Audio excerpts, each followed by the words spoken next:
Hey everyone, this is Beth Barling, and this is a short discussion and meditation to connect us with our inner child. So, what is our inner child? So, our inner child is this childlike personality that everybody has. Usually, your inner child is somebody who is you before you've reached puberty, so that's important.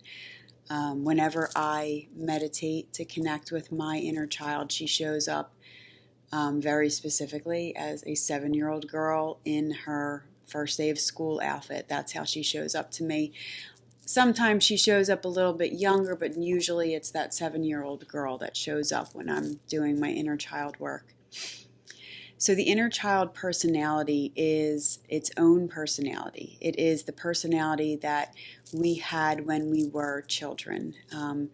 It is independent of our main personality, and it is subordinate to our conscious mind, but also very much, involved in and oftentimes maybe wreaking havoc on our unconscious mind. So anyone who has done spiral work with me, which is where we go back and we clear installations of different emotions, where we go back through our childhood and figure out when we first started to create patterns and conditioning around different emotions. This is very similar to inner child work, but this is definitely work that we can do on our own. And the goal of why would you want to do inner child work? This is because when we sit and we have this meditation and this connection with our inner child, which is who we were as children, which is where we created a lot of our conditionings and patterns, and we want to go back and work through trauma and early wounds and, really connect with our inner child, validate the pain that they feel, hold them, mother them, parent them in the way that's perfect for our inner child, and really give them the emotional support that they need, that we need to move through these different childhood traumas and wounds. One of the reasons I really love working with my inner child is, as an adult, when I see my nieces and nephews or my children or any child moving through something, processing something, I look at them with, love, compassion, and, I really witness them, as children, as these beautiful, innocent human beings. And to me, it absolves them. It really is a judgment-free zone where this is their learning ground. This is how they're learning to navigate through the world. And when I see children being hurt, and when I see children in situations where they are being wounded and or abused, it is very upsetting. And I look at that through the eyes of a parent and really witness the child being an innocent in the situation and being at the mercy of the situations around them. However, when I look back at my own childhood and I look back at my own inner child,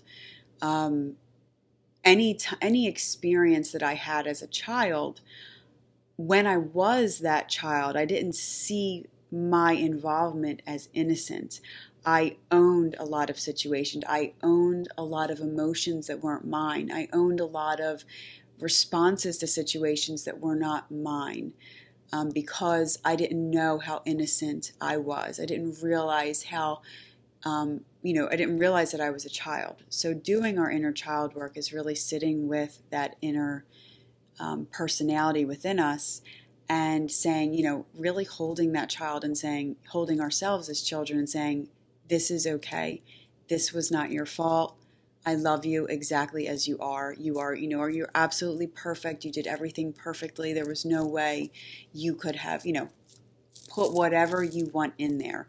And it's really about, and I use actually my littlest niece when I think about these things, because I absolve my inner child, that beautiful little 7-year-old girl, the way I would absolve and adore my children and my nieces, and especially my youngest niece. And that's a huge trajectory towards healing our own wounds. And why would we want to do that? Because we want to move forward in our lives without those wounds that we received as children. And they don't need to be huge profound wounds. They don't need to be these horrific, huge things. They can just be little, small things. As a matter of fact, if you do come across something that is huge, because in inner child work, oftentimes we will come across things that truly are abuse and truly are upsetting and disturbing.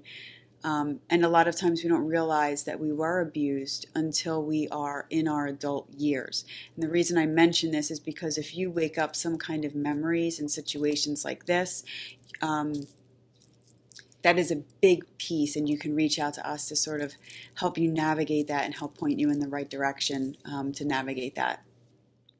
This is light inner child work. If you do come across something that's huge, reach out and we'll help you, of course, find a professional to help you navigate that situation.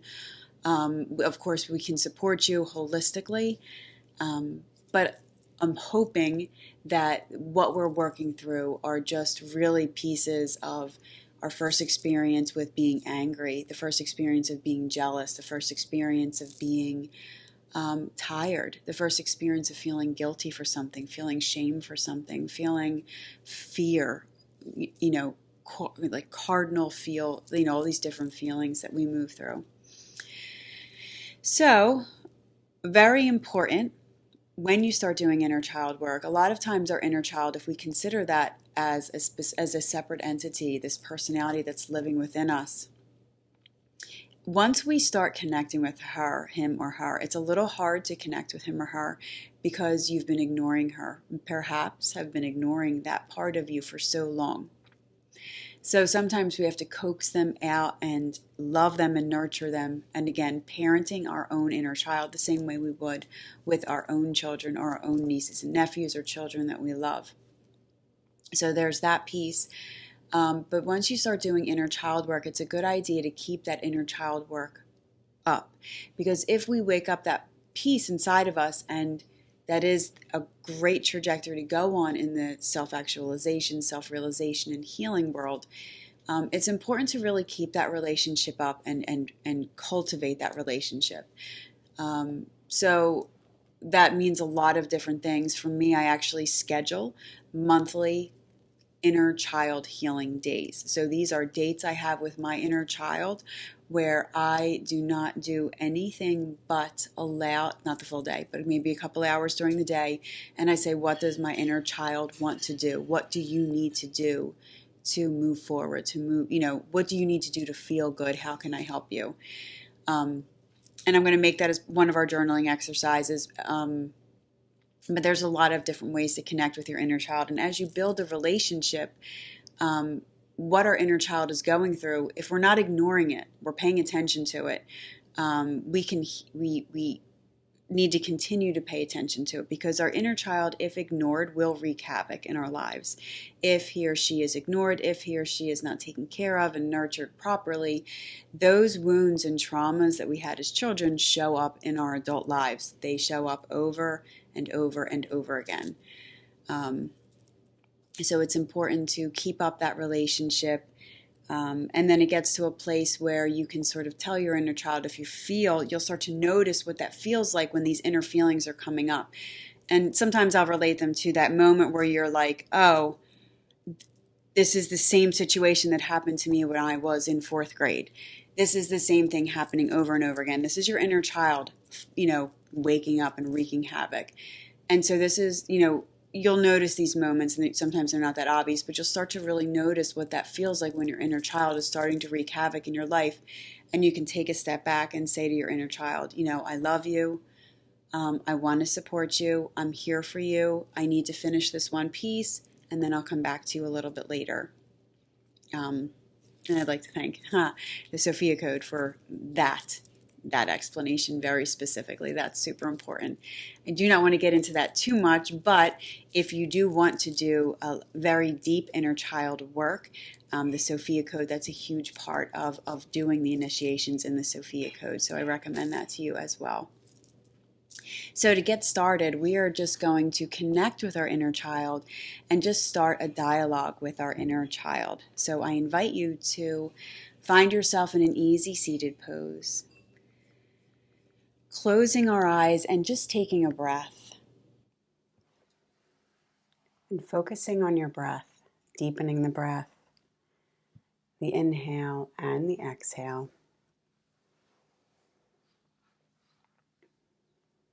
Giving and receiving with our breath. Our inhales fill the belly. Exhales, belly button to spine.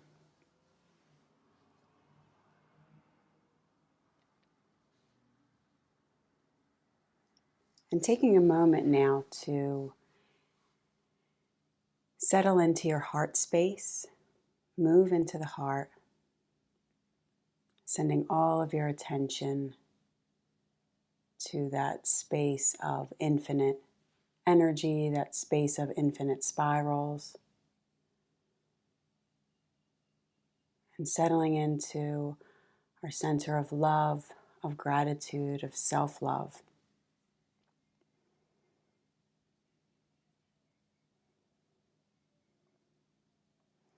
Invoking our higher selves to step forth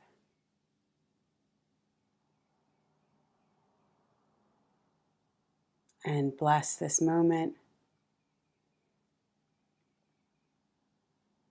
and inviting your inner child, your phoenix child, to show herself.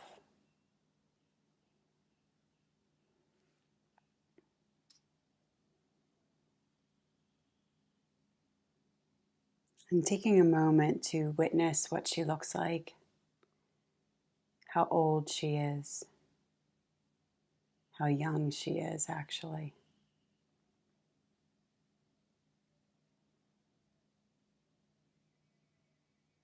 What is she wearing?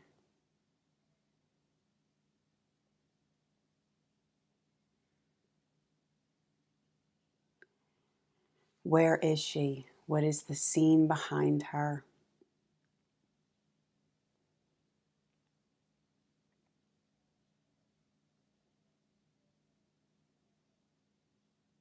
And looking into her face now,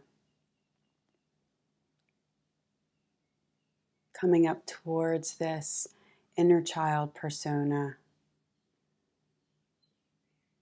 taking a moment to receive her message. We're not here to tell her anything. We're here because she is perfectly able to show you what she needs.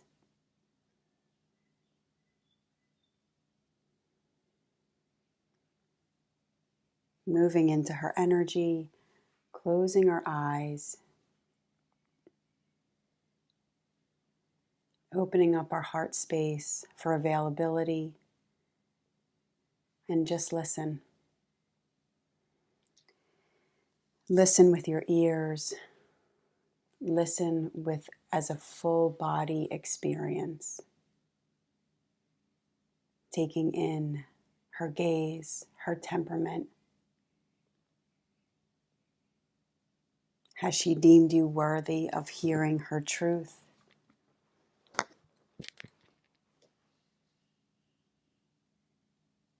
Is she sad? Is she angry? Is she rebuffing you?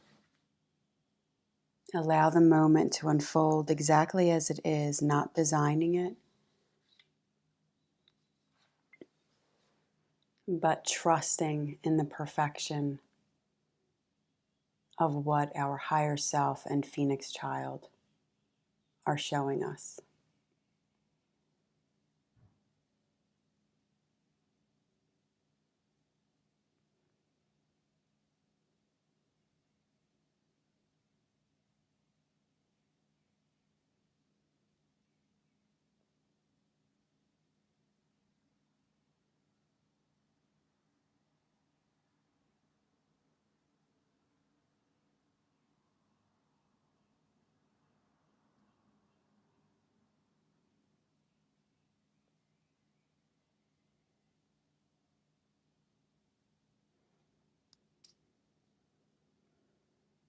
Staying with this energy, this moment,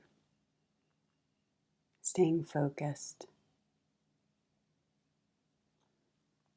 staying open, the openness of our hearts.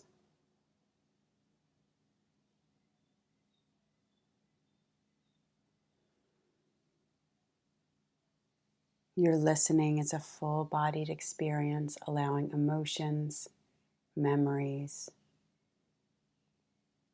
anything to come to the surface that our inner child wishes us to receive at this time. And it may just be a meeting. Just like any other child, this relationship requires trust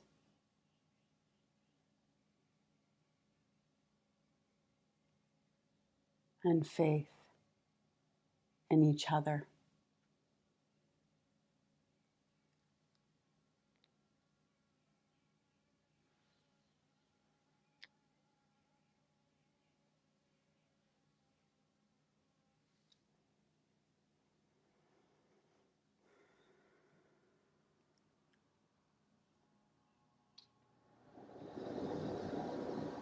And if you're ready,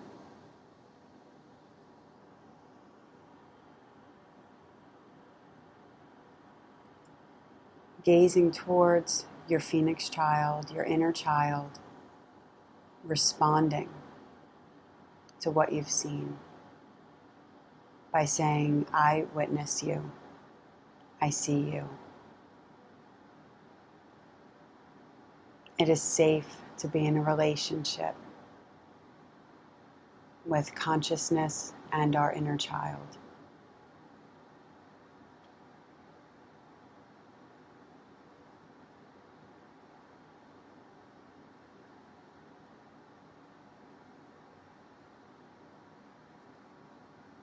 Offering her love, a hug, whatever your inner child is in need of and willing to receive, respecting her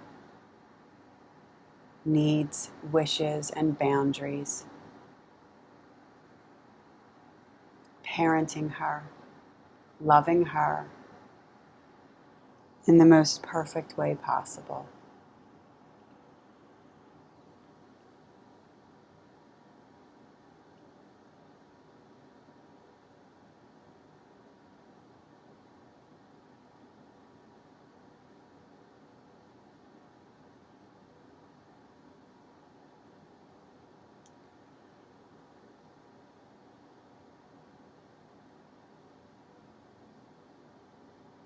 And when you're ready, allow her to move safely back into the confines of your infinite heart.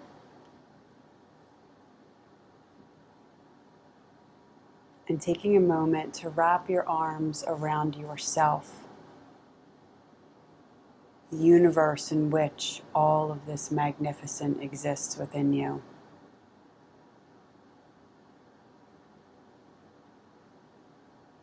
And holding yourself wherever you need to be held, whether it's your belly, around your arms, whether it's coming into a ball, however your body, your physical body needs to be held, stepping into that energy, keeping our eyes closed and staying in this inner space, letting your inner child and your consciousness know, I love you just as you are. You are perfect just as you are.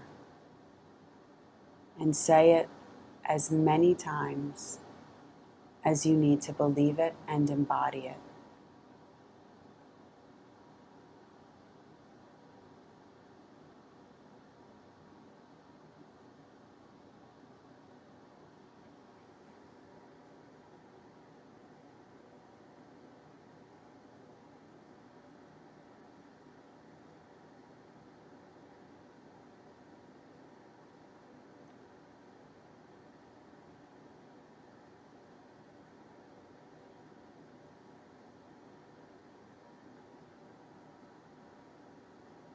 If you're ready, releasing yourself from this hold and taking a moment to speak to your inner child. Take a moment now to promise her And remember that anything you promise your inner child, you better keep. Promise her that you'll be back. Make an intention to revisit our inner child. A promise to do the heavy lifting of self-realization and wholeness. And starting to deepen your breath. And returning back to your physical presence, your physical awareness. And when you're ready, opening your eyes, fluttering them open, and returning to this present moment. So taking time to allow this to be absorbed, working with your inner child.